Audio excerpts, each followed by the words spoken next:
15-20 күн болду окшойт. Акыркы протоколго кол койду. Бул Чечме булагы боюнча. Ушуну менен 100% бүттү.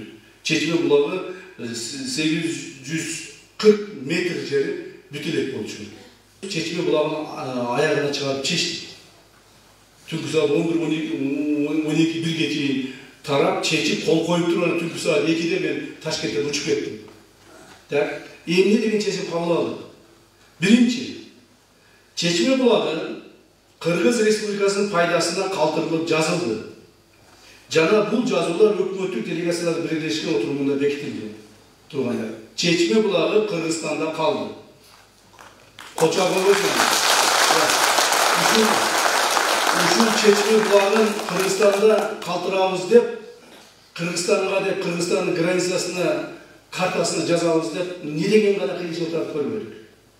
Так, өзү билесиздер, Чечме булагыбыз деле ыйык булак, бирок анча да чоң эмес, кичинекей жер. 20 соток жер, канча соток жер? Өзү. Булактын өзү 20 сотокко жетпеген жер, билесиздер. Мына Чечме булак бизге калтырып жазылды. Экинчи, Кыргыз Республикасы менен Өзбекстан Республикасынын өкмөттөрүнүн арасында, ортосунда Чечме булагын биргелешип пайдалануу жөнүндө макулдашууга кол коюу жөнүндө сүйлөшүлдү.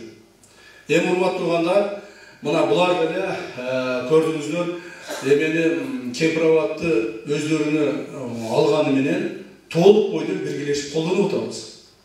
Сууларды биргелешип ичип атабыз. Суунун пайдасын биргелешип көрүп атабыз. Туура көп бөлүгүн алар көрүп атат, азыраак бөлүгүн биз көрүп атабыз. Себеби географиялык жактан аларда ошол суу топтолуп келет экен да, алар бизди ошол багат экен. Так, суу жогору жакка карап акпайт экен. Биздин тообузга карап. Ошондуктан мына кемпирабадты ошентип пайдаланып келдик. Эми Чечме булагында чогуу пайдаланайын. Чечме булагы Кыргызстандыкы деп жазылат, Кыргызстандыкы деп аталат. Бирок пайдаланганда азыркыдай кылып пайдалана берели, чогуу. Аны жогору жакка тартып кеткенге биринчиден мүмкүнчүлүгүбүз жок. Экинчиден, аны тартып кете турган болсо ылдыйдагы адамдар, алар деле өзбекстандыктар болсо деле, ал деле адам, ал деле пенде суусуз калат. Туурабы? Андай боло турган болсо эки элдин ортосунда дагы чоң жаңжал чыгат. Жаңжал ызычуу болбош үчүн бүгүнкү күндө эле пайдалана беребиз. Бүгүнкү күндө канчалык пайдаланып атсак, биз деле бир 20 канча деди, 25-27% пайдаланып аткан экенбиз. Ошону азыр 3-дөн 2 кылдык. То есть 33%га чейин жеткиздик. Кыргызстандын пайдалануу укугун. 3-дөн 2-син өзбектер пайдаланат, 3-дөн 1-ин биз пайдаланабыз. Азыр кандай пайдаланып атсак, ошондой гана пайдаланабыз. Эч ким кандай нугун бурбайт.